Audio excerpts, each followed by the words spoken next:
Welcome back to the deep dive. I want to start with a feeling, a very specific feeling that I think everyone knows. Oh, boy. It's that 2 p.m. on a Tuesday panic, you know the one. You've got 17 tabs open, Slack is just going off like a slot machine. Yep. And you have that sudden sinking realization that you've been busy for 5 hours, but you haven't actually finished a single important thing.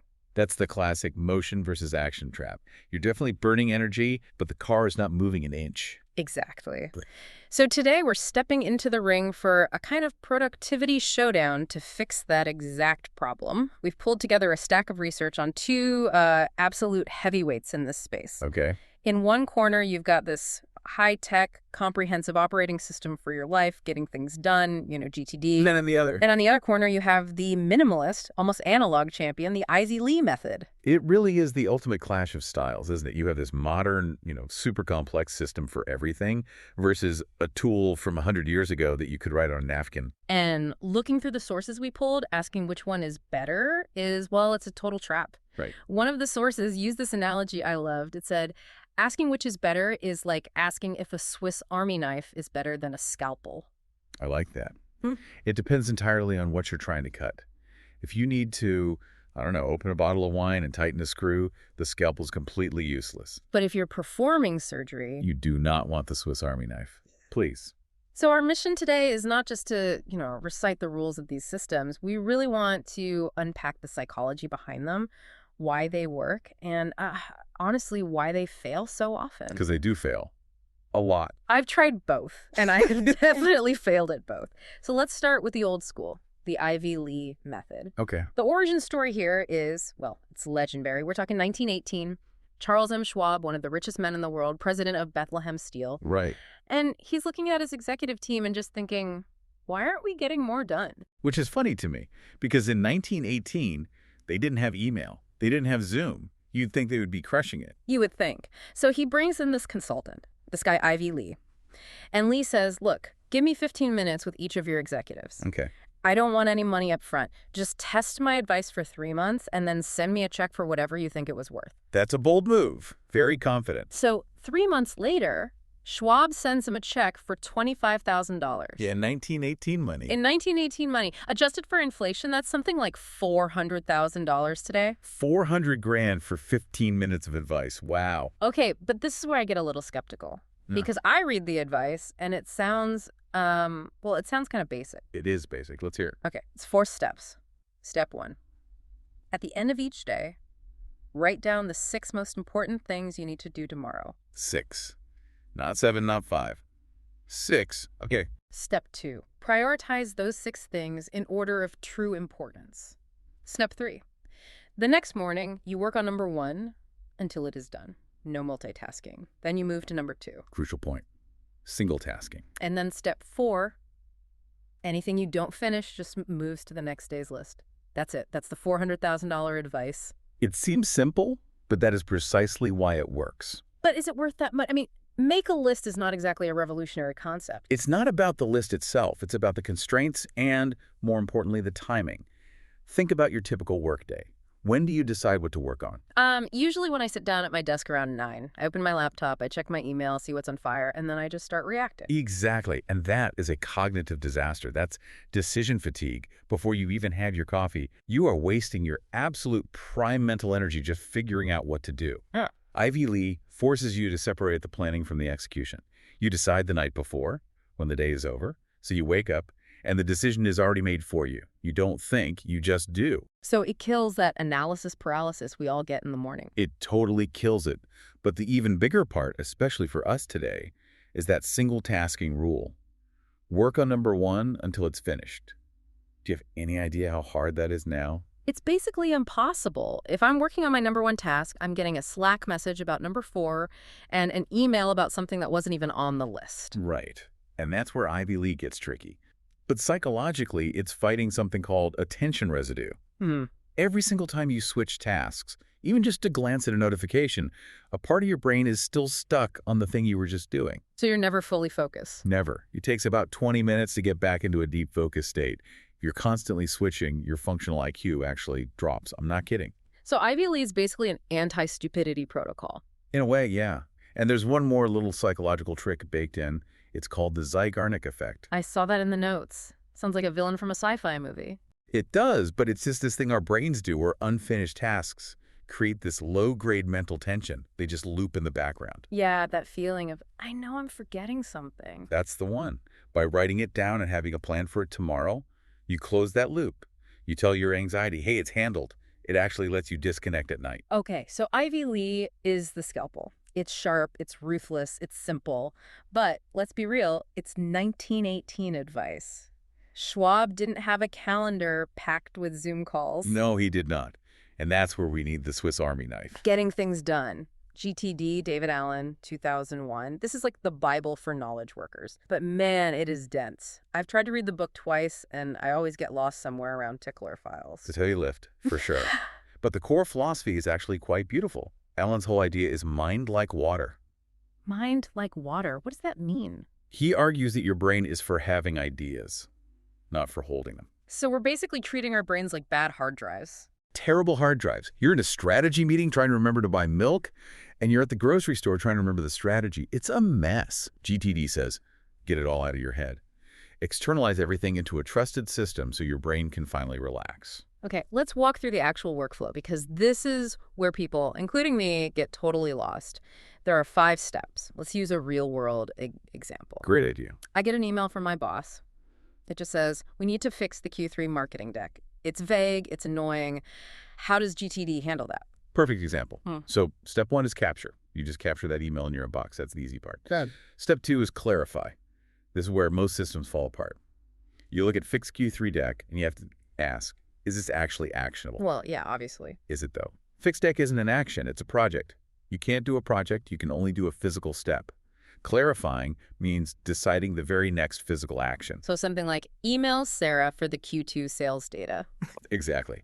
Or draft title ideas for slide 4. You break it down to the atomic level. And this is where the famous 2-minute rule comes in.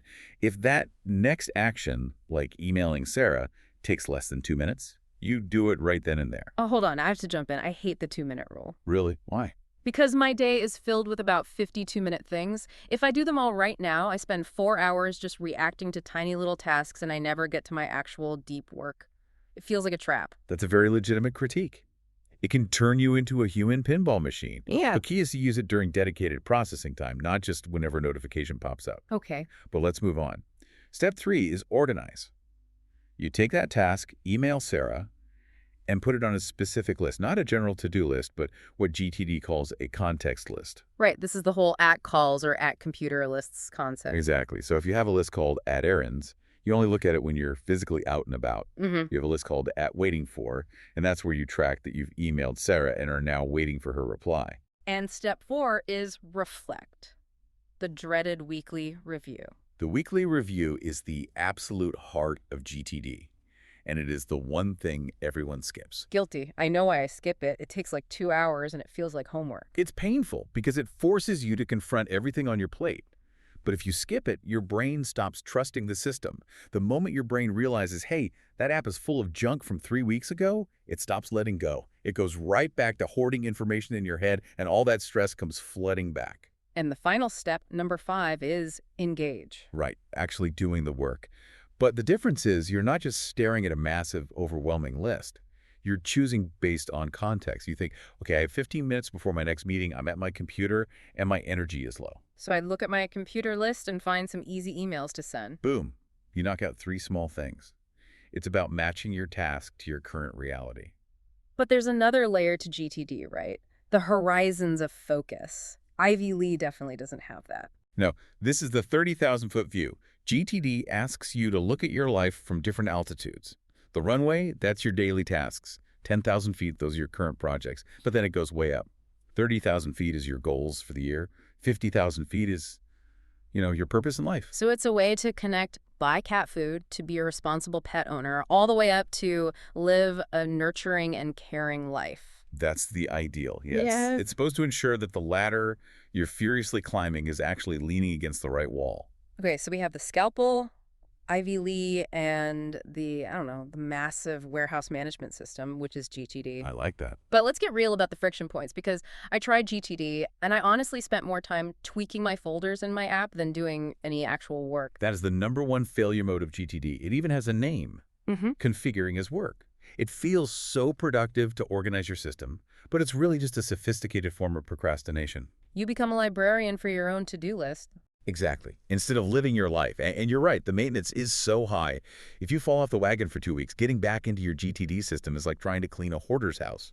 It's just overwhelming. Oh, Ivy Lee fails too, just for completely different reasons. It's too simple. It's too rigid for modern work. Right. Think about 2 different jobs, a software developer and, say, a salesperson. Ivy Lee is incredible for the developer. They need long blocks of deep, focused work. Their goal is write this specific piece of code. They can and should ignore email for 4 hours. But the salesperson's job is their inbox. Their job is to be reactive. If a salesperson is using Ivy Lee and a massive lead comes in at 10 a.m., are they supposed to just ignore it because it's not on their list of 6? Of course not. Their job requires high responsiveness, and Ivy Lee just collapses under that pressure. So if you have a massive backlog of stuff, Ivy Lee feels like you're trying to bail out a sinking boat with a teaspoon. You're focused, sure, but the water is still rising all around you. And with GTD, you might have a perfect color-coded map of all the water in the boat, but you never actually pick up the bucket. Which brings us to the aha moment from the research. The sources were really clear that we shouldn't see this as an either-or choice. The real power users, they hybridize them. This is the synthesis. Yeah. And I honestly think it's the only way to survive the modern workplace. You use GTD as your warehouse, and you use Ivy Lee as your daily storefront. I love that analogy. Let's make it super concrete. Let's do a day in the life of this hybrid approach. Walk me through it. It's 7 a.m. What am I doing? Okay, 7 a.m. You are not checking your email. I repeat, not checking email. Okay. You are looking at your storefront. This is a small, simple list you made last night. It's got your top 3 to 6 items on it. That is your Ivy Lee list. Got it. So I have clarity. I start working on item number 1. You're in deep work mode. Okay. Now, let's say it's 11 a.m. You finished item 1. You decide to check your email. And boom, 50 new messages. Total chaos.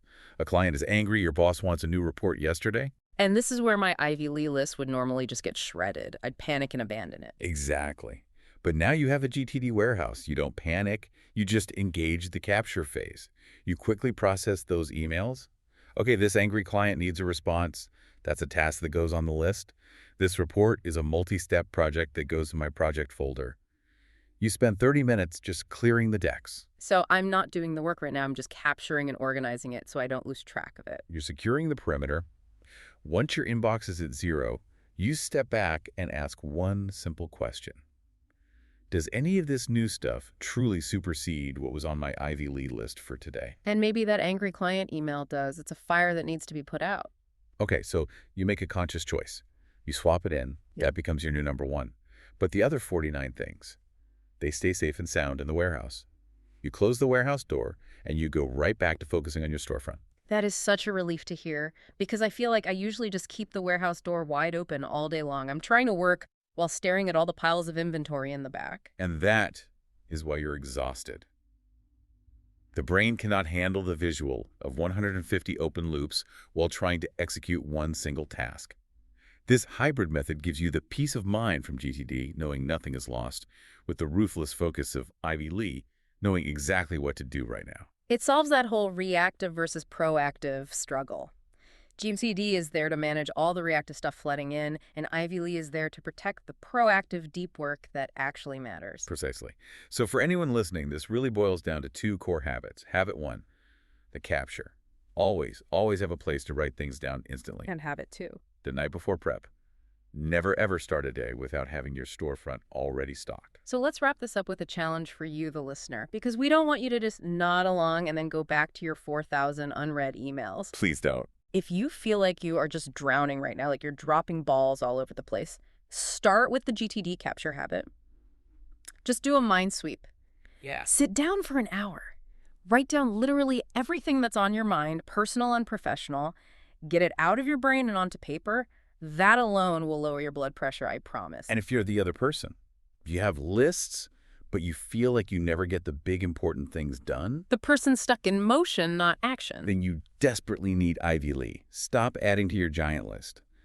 For tomorrow, just pick 3 things, hide the rest of the list, and practice the art of finishing. I think the biggest takeaway for me from all of this is that productivity isn't really about doing more things. That feels like a toxic hustle culture myth. I agree 100%.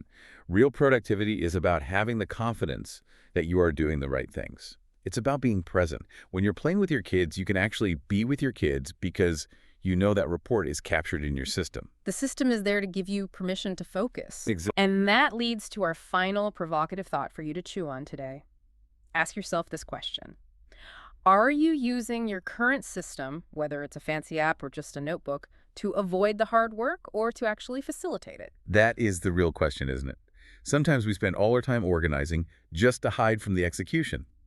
The goal is to clear the path so the real work can finally happen. A huge thank you for joining us on this deep dive. Whether you're a warehouse manager or a storefront operator, we hope you found a new tool for your toolkit today. Thanks for listening. We'll see you next time.